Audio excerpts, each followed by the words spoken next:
I took his hand in the middle of the ballroom before anyone announced him. The music had not yet begun again after the last set. Conversations lingered in soft clusters beneath the chandeliers, silk brushing marble, laughter carefully measured. Every eye that mattered was present, and yet I crossed the floor. He had just entered, unannounced as always, his presence shifting the air before his name ever needed to be spoken. The Duke did not hurry. He never did. Men moved aside without realizing it. Women adjusted their posture without knowing why. He did not expect to be approached. That was why I did not slow. I reached him just as he removed his gloves. My fingers closed around his hand, firmly, deliberately, before propriety could intervene. A breath moved through the room. He looked down at me, not startled, but assessing. His gaze lingered a fraction too long, as though searching for the error in the moment. There was none. "You're early," I said quietly, as though we had arranged this. We had not in the way they believed. His thumb shifted slightly beneath my fingers, a subtle reaction, almost imperceptible. Not rejection, not acceptance. Recognition, delayed. Good. Around us, the silence thickened. I could feel it, the tension spreading outward, whispered judgments forming before words could catch them. A duchess did not take a man's hand like this, not without invitation, not without consequence. Still, I did not release him. Instead, I stepped closer, close enough that only he could hear me. "They're already watching," I murmured. His jaw tightened just slightly, and then, after a pause just long enough to be noticed, he did not pull away. He accepted. That was the moment the room changed, not when I took his hand, but when he chose not to let it go. And that was exactly what I needed. The orchestra resumed, but no one truly listened. They watched.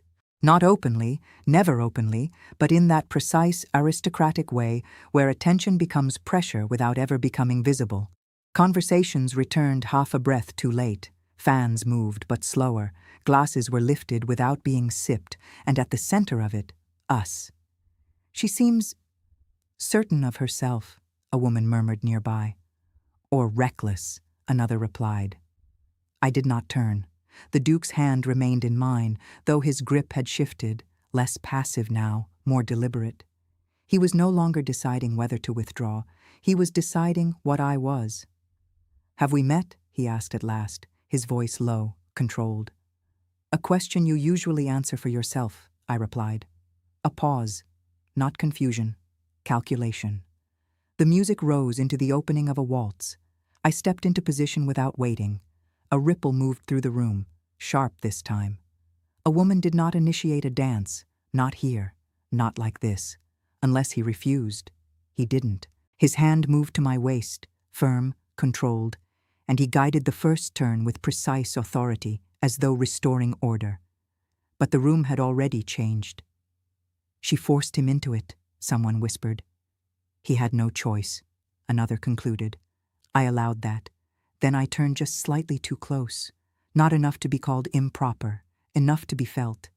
His hand tightened, not in resistance but response.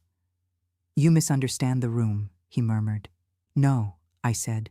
"I understand it perfectly." Another shift, because now it no longer appeared that I had imposed myself. It appeared mutual.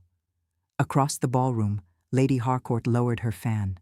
Others followed, their attention sharpening, no longer disguised.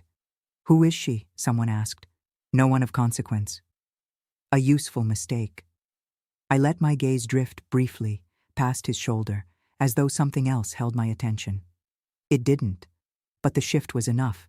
His focus sharpened instantly. "Your attention seems divided," he noted. "Only where it needs to be." Another turn. This time, I allowed space between us, controlled, deliberate, a contradiction. Was I pursuing him or controlling the distance? Even he had not decided. His hand adjusted again, not pulling me closer, not releasing me, but aligning with my movement, adapting. "You've done this before," he said. "Of course." He studied me more closely now, searching for a pattern. but patterns require permission to be seen, and I had given him none. The music slowed. The final turn approached. The room tightened, waiting for the expected conclusion, the separation, the correction, the quiet restoration of order. I let the moment stretch. Then, as the music ended, I did not step back. Neither did he. And that hesitation, small, precise, undeniable, broke the last certainty the room still held. Because now no one could say who had led the encounter, and that uncertainty was far more dangerous than scandal. The moment the music ended, he should have released me. He didn't. His hand remained at my waist, just long enough to be noticed, just brief enough to be denied. A miscalculation, not mine. A murmur passed through those nearest to us, sharper now, less controlled. I stepped back only after he did, allowing the movement to appear reactive. It wasn't. "You've created a narrative," he said quietly, his gaze fixed on mine. "Or you confirmed one," I replied. His expression did not change, but something behind it sharpened. "You approached me. And you stayed." A pause. That was the contradiction. He turned slightly, as if to leave, then didn't. His attention shifted briefly across the room, measuring reactions, recalculating position. The Duke was used to controlling perception. Tonight, it resisted him. "You're not concerned," he said, returning his focus to me. "About what?" "Reputation." I allowed the faintest suggestion of a smile. "Only when it belongs to me." That unsettled him, not visibly but structurally, because now the question had shifted. Not why had I done it, but what made it irrelevant to me. Across the ballroom, attention had deepened. No longer scattered, no longer speculative. It was directed now, quiet, but intentional. He noticed. "This will not be ignored," he said. "I don't expect it to be." That was when he stepped closer again, deliberately, not reaction, choice. The distance I had created, he closed. "You're not surprised I remained," he said. "No." "Why?" I let the silence settle. Because answers given too early become leverage. Instead, I turned slightly, shifting our angle without breaking proximity, and let my gaze move past him again. This time he followed it. His first real mistake. Near the far column, a man stood too still for someone merely observing, composed but not relaxed. Watching, carefully enough to appear otherwise. The Duke saw him. Something shifted. "Who is he?" he asked, sharper now. "I wondered when you would notice." That was enough. Because now the moment no longer belonged to us alone. It had direction. "You've arranged this," he said, almost a statement. "No," I replied calmly. "I allowed it." Another pause, longer. Because now coincidence was no longer a plausible explanation. He studied me again, not for emotion, but for structure. "You wanted me to see him." "Yes." "Why?" This time I answered, partially. "Because you're the only one in this room he cannot afford to ignore." That changed the dynamic completely. The Duke was no longer reacting to me. He was repositioning himself within something larger. "And if I hadn't noticed?" he asked. I held his gaze, steady. "You would have." Certainty, not assumption. That was the difference. And he felt it. Because now, every moment before this, the approach, the hand, the dance, the hesitation, began to align.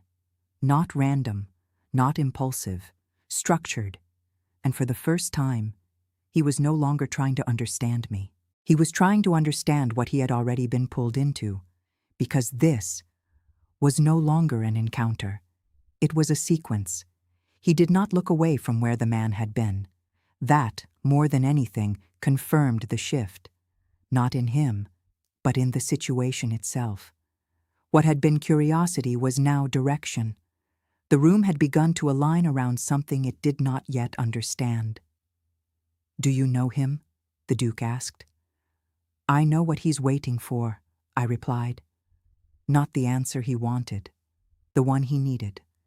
His gaze returned to me, no longer searching for impropriety, but intent.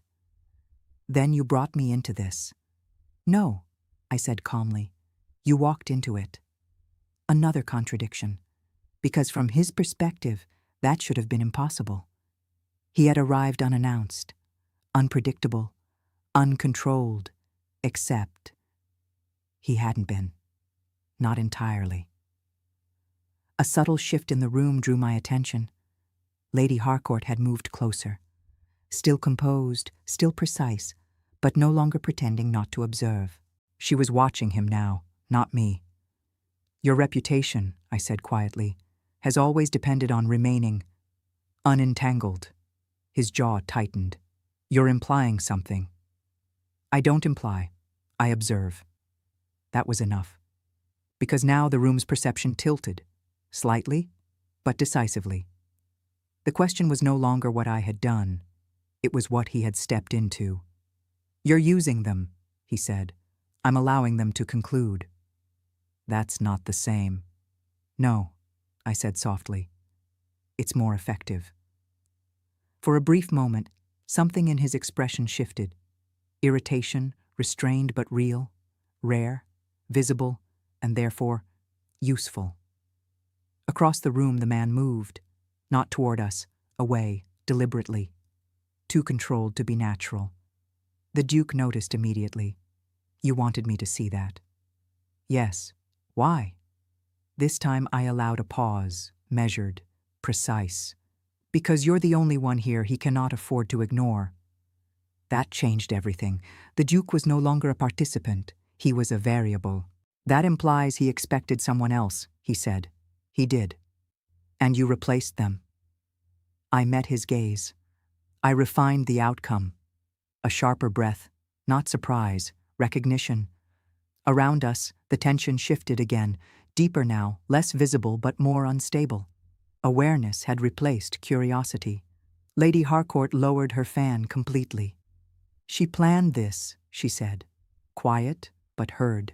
Correct, but incomplete. You're being watched more closely, the Duke noted. I know. That doesn't concern you? On the contrary, I said. It's necessary. Another contradiction. Because no one invites scrutiny, unless they require it. You're building something, he said. Then ask yourself why you're already inside it. That was the closest I allowed him to come. And it was enough. Because now the question no longer sat with me. It sat with him. Why him? Why this moment? Why this room? And why? Did it all align? The music resumed, but the room did not recover. Too many had noticed. Too many were watching with intent. The Duke studied me again, reassembling every moment. The hand, the dance, the hesitation, the man who withdrew, not isolated, connected. You needed me to accept, he said. Not a question, a realization. This time, I did not deflect. Yes. Silence settled, because now everything rearranged, not scandal, not coincidence, a sequence. And if I hadn't?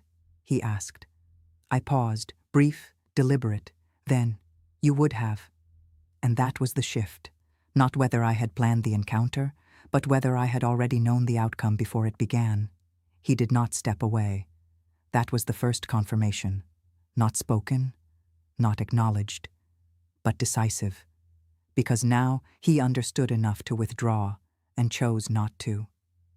You're expecting something to happen, he said. I'm allowing it to reach its conclusion, I replied. Around us the ballroom had shifted again. The earlier murmurs had condensed into something sharper. Attention without disguise, no longer curiosity, anticipation. They did not know what they were waiting for, but they felt it. You've drawn them in too far, he said. There's no quiet exit from this. I don't intend one. That settled it. This would not dissolve. It would escalate, and he was already part of it. The orchestra slowed, measured, deliberate. Conversations thinned, movement resumed, but no one truly left their positions. They adjusted instead, positioned themselves within view, waiting. I turned slightly, just enough to shift our visibility toward the center of the room. He noticed. You're repositioning us? Yes. For them? For him. His gaze sharpened again. Because now the man, though absent, still defined the moment. Absence, when timed correctly, draws more attention than presence. He's still watching, the Duke said. Yes. From where? That depends on how much he understands. That answer widened the field, and the risk. I stepped closer again, gradual, controlled. He did not resist. Instead, his hand returned to my waist, not guiding, but maintaining what I had established. Adaptation. You're influencing me, he said. I'm giving you context. That's not the same. No, I said. It's more precise. Another layer, because now he could feel it. The timing, the positioning, the silence. Nothing accidental. You needed me visible, he said. Yes. And engaged. Yes. And consistent. This time, I allowed the smallest shift. Approval. You learn quickly. He held my gaze, not testing now, aligning. And if I stop? He asked. You won't. Why? Because now you want to know how it ends. That was enough. Because curiosity had become participation, and participation becomes commitment. Around us, the room tightened further. The distance between observers narrowed. Those who once avoided looking now positioned themselves openly. The ballroom was no longer divided. It was focused, listening, waiting. Lady Harcourt stood within clear view now, no longer pretending. She's not reacting, she said. She's placing herself. Correct, but incomplete. I shifted the timing again. The pause between movements extended. Silence stretched. Every second sharpened the room's sensitivity. Then I stepped away, one pace, controlled, measured, enough to suggest distance, enough to invite interpretation. He did not follow. Immediately, that hesitation drew breath from the room. Then, he closed the distance, deliberate, visible, choice. That was the moment everything changed, because now it no longer appeared that I was guiding him. It appeared that he was choosing me, far more dangerous. You're altering perception, he said. Yes. To what end? That depends on when he decides to act. Another reference. Because now the unseen observer had become part of the structure, felt, expected, approaching. And if he doesn't? The Duke asked. This time I didn't pause. He will. Certainty. That was the difference. And he recognized it. Because now, even without seeing the full design, he could feel the structure tightening toward a single point. Every glance, every silence, every shift, leading somewhere. The music slowed again, another ending. But this time, the room did not wait for resolution. It leaned toward it, and just before the final note, the doors at the far end of the ballroom opened, not loudly, but decisively. Several heads turned at once, too quickly, not curiosity, recognition. I did not look, I didn't need to, because this was the moment everything had been moving toward, and the Duke was already exactly where he needed to be. The doors opened fully. This time the silence was immediate, not gradual, not spreading, absolute. I did not turn, I didn't need to. The room had already shifted, the kind of stillness that only exists when something long anticipated finally arrives. The Duke's hand stilled at my waist. You knew, he said. Yes. Only then did I look. The man who entered moved with controlled urgency, composure intact but strained at the edges. He had expected attention. He had not expected resistance. Gasps followed, sharper this time. Recognition moved faster, more openly. Heads turned without restraint. Lady Harcourt stepped forward. Not subtly, not carefully. Stop this, she said, louder than necessary. This has gone far enough. There it was, the rupture, not directed at him, at me. The room held its breath, because now someone had chosen a side. I didn't respond immediately. Silence, when resisted, expands, and she had just given it space. The man seized it. You've interfered, he said, stepping forward, voice firmer now, reclaiming structure. This was not your place. On the contrary, I said calmly, stepping forward to meet him. Now we were aligned, visible, unavoidable. You were waiting for him to deny it, I continued, my voice steady, but now carrying further. Too many were listening to keep it contained. A ripple moved through the room. Denial. The word landed. Lady Harcourt hesitated, just slightly. Enough. The man's expression tightened. You misunderstand what is happening, he said. No, I replied. I measured it. That was when I turned, deliberately, to the Duke. Not for support, for confirmation. The room followed the movement instantly, because now everything depended on him. Say it, the man pressed, sharper now. Before them. That was his mistake. He forced the moment, and forced moments collapse.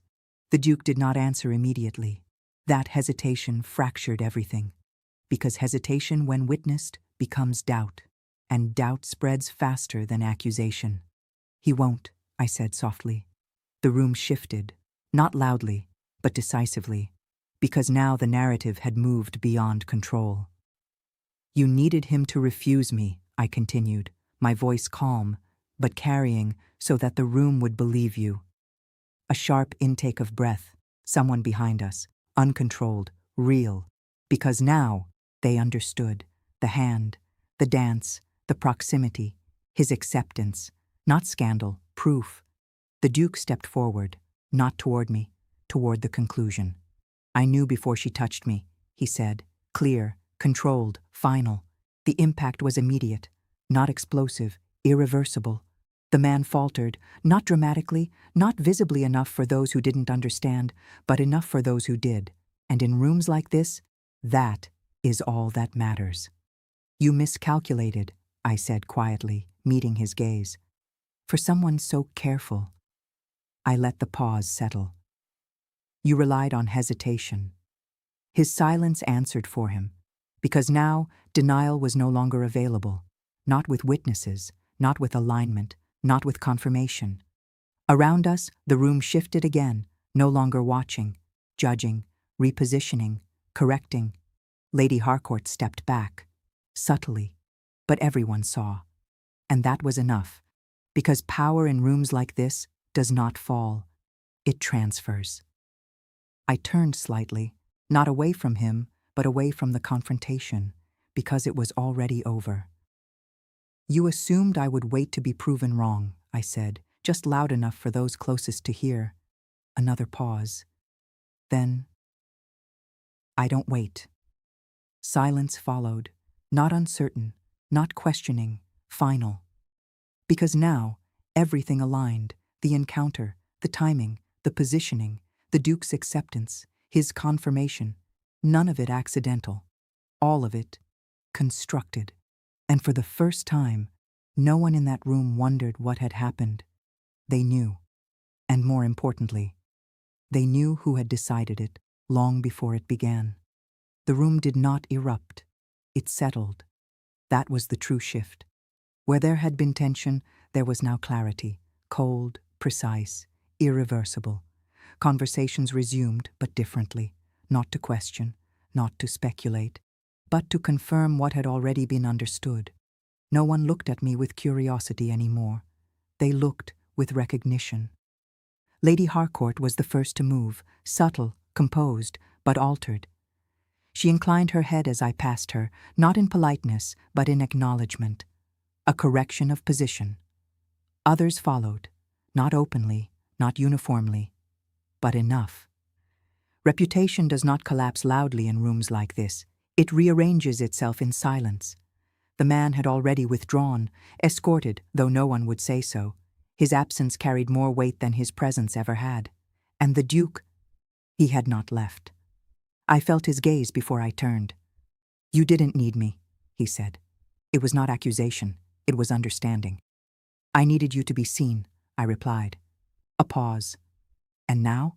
He asked. Now, the only question that remained. I met his gaze, steady, unchanged. Now it no longer matters what they believe, I said. Only what they remember. Because memory, in places like this, is far more powerful than truth. He studied me for a moment longer, not searching this time, not testing, recognizing. Then, finally, he inclined his head, just slightly, not in submission, in acknowledgement. And that was enough. I turned from him without hesitation.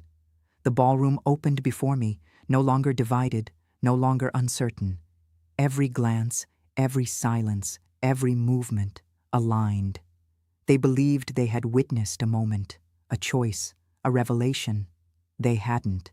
They had witnessed a sequence, one that had begun long before I crossed that floor and ended exactly where I intended. Because nothing about tonight had been unexpected. Not his arrival, not his acceptance, not even the silence that followed. It had never been a reaction, only execution.